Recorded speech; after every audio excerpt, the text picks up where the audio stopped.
පසුගිය පොසොන් සතිය මම ගොඩාක් කාර්යබහුල වුණා. ඒ මොකද ශිරෝහණ සංඝ සභාවේ මූලස්ථානය විදියට ක්‍රියා කරන මගේ ගමේ පන්සල මූලික වෙලා පැවැත් වූ පොසොන් කලාපය සහ පෙරහැර නිසා. මේ වීඩියෝව ඒ සම්බන්ධයෙන්. බුදු කරුණා දැසතිනි පොසොන් කලාපයේ එනවසින් වැඩවලට මම ගොඩාක් සම්බන්ධ වුණා.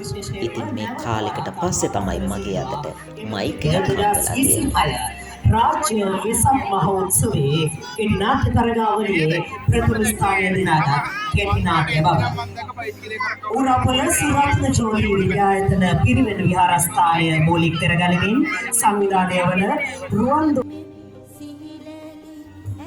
මේ තියෙන මිහින්තලා අනුරුව නරඹන්න බොහෝ පිරිසක් ආවා.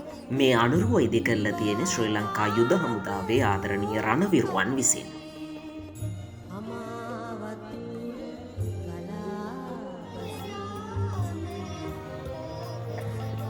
ගෙවී ගියපු ඒ සතිය තුළ බැතිගේ සංදර්ශන වගේම සංස්කෘතික සංදර්ශනත් සංවිධානය කරලා තිබ්බා.